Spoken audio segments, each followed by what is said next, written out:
Hey, what is going on, guys? It's me, Camellia, and today is going to be a little bit of a different video. As you can see, I'm not in my room recording Minecraft gameplay or something adjacent, but that's because I'm going to be doing something quite exciting, something that I've been meaning to tell you guys for a pretty long time but haven't had the opportunity to.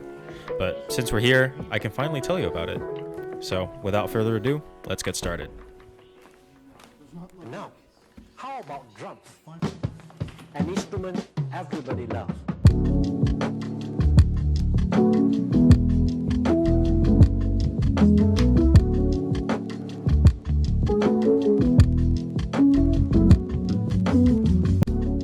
So this is my friend Gomask, and he's been running this HP Omen laptop for the better part of 3 years at this point.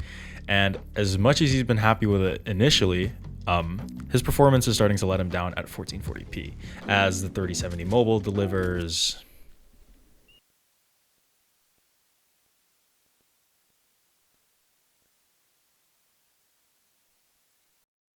So the parameters were that it needed to be a really fast gaming PC in order to play titles at 1440p without much compromise, but it also needed to be fast enough in order to not hinder his music production workflow, as that's his main gig for university. So ideally, we'd be looking for the best of both worlds here, in both gaming and productivity.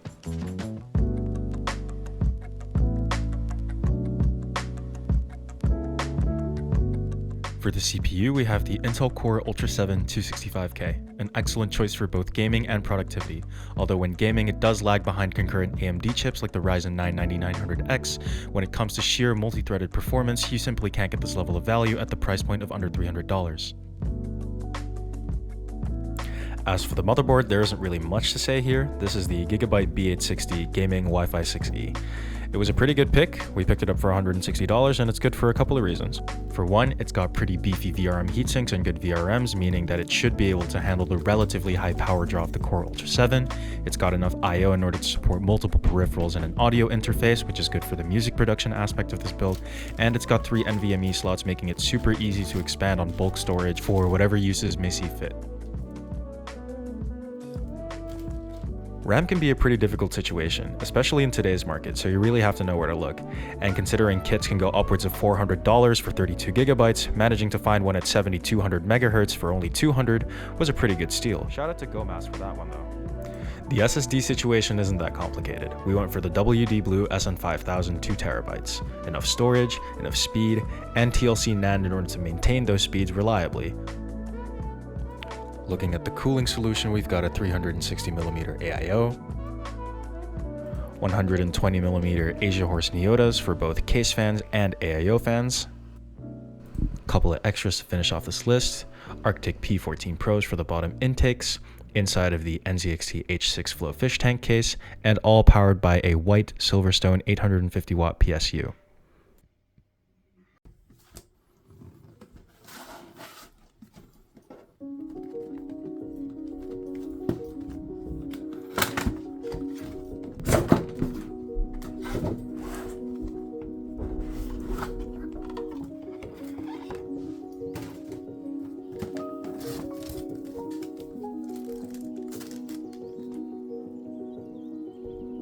We can display it.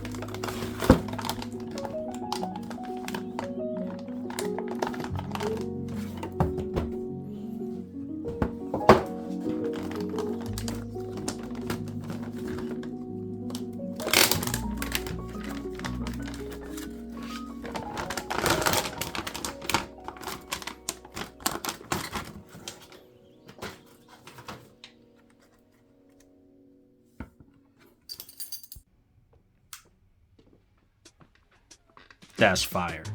This is the AMD Radeon RX 9070 XT, and this card needs no further introduction. It is some of the best value you can get for a 1440p or even 4K gaming PC right now. It performs on par with Nvidia's equivalent RTX 5070 Ti, coming within 5 to 6% at 1440p, that number dropping to below 5% at 4K. All the while you can expect to spend about $150 less than the latter card, making it an excellent value proposition when gaming, especially at raw rasterization.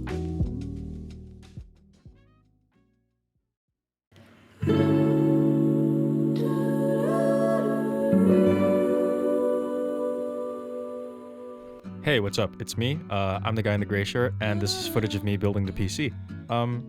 Some thoughts. I think it was a bit more cumbersome of a build than I expected, considering that it's the first time I've been working with an AIO, but overall, I think it was pretty simple and like usual. I let my guy GoMask put in the CPU into the socket and do the rest of the motherboard prep, but other than that, the rest of the reins of the PC build went to me, like installing the case fans, doing the cable management, etc., as you'll be seeing in the clips that follow. But yeah, I think it was great to teach a guy to build a PC, but build a PC for him as well. So here's us installing the AIO. In hindsight, I realized that the pump tubes or the coolant tubes were kind of in the way of where the rear exhaust fan would mount, so I had to flip the AIO over, but in general, it wasn't too hard, especially the flipping part. Just a bit cumbersome. Cable management was an absolute nightmare though. I had about 6 case fans and 3 AIO fans that I had to deal with and individually group and daisy chain the ARGB and power so that I could individually connect them to headers on the motherboard because, you know, we don't have 9 headers to play with. After the absolute hell that was cable managing both the case and AIO fans, only the PSU and GPU were left, the former of which being pretty easy, simple, and straightforward like in this clip. So we were nearing an end here, so the only thing that we really needed to install was the GPU and a couple of I/O things so we could start the PC. Yeah, the GPU was quite large, but since the case was also pretty open, it wasn't really a hard time trying to install the thing. So again, this ended up being a really simple and straightforward process. No problems here. We just plugged it in, screwed it in, and added the sag bracket so it wouldn't hang in the future.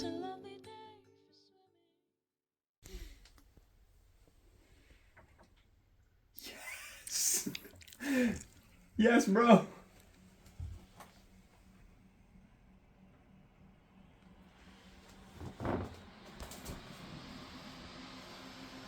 Yes, let's go. So yeah, let's go indeed. This thing lives. Final thoughts. This has been an incredibly fun project and super satisfying to pull off, especially with that first attempt post. That was such a feel-good moment. But yeah, I'm really happy with how this thing came out. It's super clean, cable management wise and RGB aesthetics just in general. So, you know, I can't wait to show you guys how this thing performs. So here's the gaming benchmark. We're currently on the RTX 3070 mobile laptop, and in Minecraft with photon shaders maxed out at 32 chunk render distance, we're seeing between 20 and 30 FPS right here, sometimes dipping to frame rates as low as below 20. I saw it dip down to 17 at one point, which is quite suboptimal. As for the 9070 XT, this test may or may not be misrepresentative, as when we were recording in OBS, we would be getting frame rates of around 80 to 90 FPS. However, when we turned off the recording and played normally, that frame rate would skyrocket up to 200 FPS. Now, I have no idea what's going on because this is exclusive to Minecraft and happened to none of the other games we were benchmarking. So if anyone could tell me in the comments what's going on, that'd be really helpful. Thanks. Unfortunately, since I was about halfway across the country and needed to get home pretty soon, the only other game that we could properly test or benchmark was Hogwarts Legacy. And as you can see here on the 3070 mobile, we were getting between 35 and 50 FPS on average, maxing out in the 60s on less intensive areas. On the 9070 XT, the frame rate has basically tripled, going from 50 to 60 to about 155 to 165, maxing out my boy's monitor refresh rate. So for my experience, that is pretty transformative. Do keep in mind that for Hogwarts Legacy, both cards were using upscaling, their respective forms, DLSS and FSR, which means that in reality, your native performance might be lower. Just a disclaimer.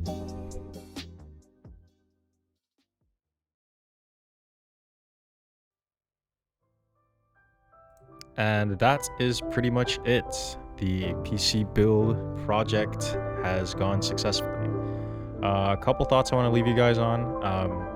First of all, really big shame that I didn't get to test the PC more thoroughly, but it was getting pretty late at night and I needed to get home. But rest assured, for gaming and even in productivity, I've had messages from GoMask saying that he's been really happy with the performance in games and in Ableton, MuseScore, etc. Yeah, I'm pretty tired from editing this video too, so I think I'll just end it off right here. Thank you guys so much for watching. Yeah, I hope to see you soon. Bye bye.